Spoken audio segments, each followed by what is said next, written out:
Hey everybody, Danny on here. Thanks for joining us. This week, I want to give you what I think is probably the most important golf lesson you could ever have. And I know it seems like a really big promise, but I don't want you to fall into some of the mistakes that I personally have done in the past and I see so many golfers doing. I don't know if you found this, but have you watched some of the great YouTubers giving you some fantastic drills and fantastic tips, but sometimes you just really struggle to implement them? You know they're pretty good, you understand them, they should work, but for whatever reason they don't.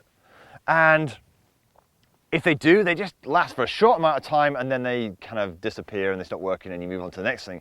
Well, in this week's training, we're going to show you why that's the case. And also we're going to give you some real help on maximizing basically your time. If you're putting a lot of time into watching people like myself and some of the other wonderful YouTubers out there, I want you to basically benefit from every drill that you actually see. And that's what we're going to cover. So before we do, if you're new to the channel and this is one of your first videos, consider subscribing. I release content like this every single week to help you improve your game. So how can you benefit from a video like this one, or a YouTuber like me, or any of the other great YouTubers out there? What I'm finding is, and I made this mistake myself the other day, I'm working on my short game. And I'm working on a specific image or feeling that I'm supposed to be after. You know, one of the things I was finding with my short game here is I need to get the club releasing a lot early. I tend to kind of drive the handle a fraction, like a lot of players. And here's me working really hard on this motion. Problem is, I had no camera set up, I've got no mirrors, and nobody to tell me what I'm doing. Now the problem with that is how do I know whether I'm doing it right or not? And as it happened, a good colleague of mine was around me at the time. And I'm there kind of making these swings, thinking I'm doing exactly what I'm working on. I wasn't. So there I was for 45 minutes to an hour. I probably hit 45, I'd done maybe 100 balls, maybe just a bit less than 100 balls. And those 100 balls were completely and utterly wasted because what I thought I was working on and what I actually was were two different things. And my colleague Milo basically says to me, he says, basically when you're chipping down, you're turning your shoulders way too much through the impact area. And I'm like, really? I said, yeah, so what you want to do is you want to kind of get the sensation you're coming through like this. So I'm kind of staying much squarer. Anyway, the feeling of that feeling of staying much stiller, just felt completely and utterly wrong. And I said, well, Marley, you don't want your shoulders completely not turning through impact. So anyway, I'm hitting these shots, and these shots are like incredible. I'm starting to strike, my chip shots amazing. I'm almost holding them for like 20 yards. Yet the feeling I was getting was this horrible kind of, oh God, that feels so blocky and horrible. So the image in my mind was this horrible blocky feeling. Really, you know, as far as I'm concerned in terms of mechanics, completely wrong. I don't want a complete square shoulder impact. I want to be rotating through, etc, etc. So he then puts me on camera. What am I doing?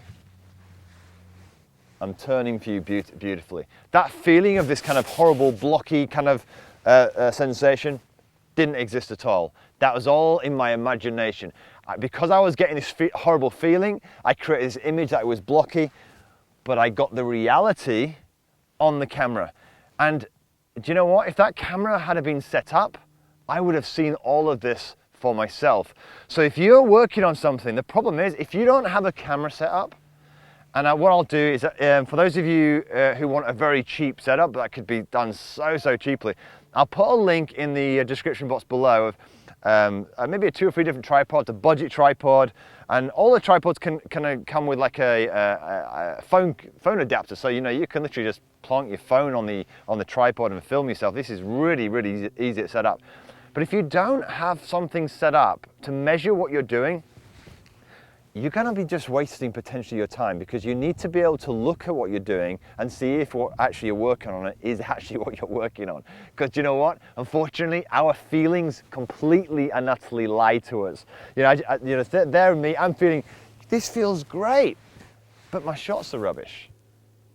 Until Marla comes along and I'm like, this feels disgusting. Feels completely wrong image in my mind. No way I can do like that. Yeah, the shots are good. I'm like, oh my God. And then you look on camera and here I have I have what I class as my perfect technique. So feel and reel, massive in golf coaching. So really, really simply, all I want you to do is when you see a drill on a YouTube channel or an exercise, you now know what it's supposed to look like, yeah? What I want you to do now is you need to, when you're practicing, you need to have either somebody who understands the drill behind you, giving you some thoughts. You need to have a mirror, or better still, just set up a camera. Get an iPhone, you know, make sure you've got some kind of smartphone, stick it on a tripod, like I said, put all the links in the description below, and make sure whatever you're working on, you're actually working on. Most changes, when people make a change, they don't feel good. They feel pretty awkward, feel a bit uncomfortable.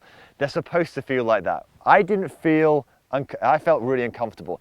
That uncomfortable feeling, then your brain triggers off an image. It feels like this, it then looks like that. But you know what?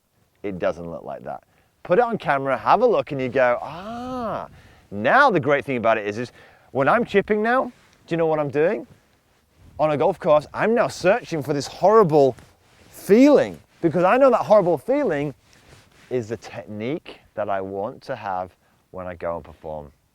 Okay, so I really hope this video is really helpful. For me, it's possibly the most important thing any golfer can do. There's some wonderful advice out there, and I really want you to benefit from it all. So just in summary, what do? If you want to benefit from all this great advice, the question is you need a way of measuring your practice. Get yourself set up, get a camera set up, get a mirror set up, make sure that what you're working on is what you're working on. And also remember this, it's not going to feel great. The feelings that you get when you make a change don't match the image that you're getting. Sounds pretty confusing. Just in summary, I felt as I was all blocky. That gave me an image of being blocky. The actual image was actually the image I was after, okay?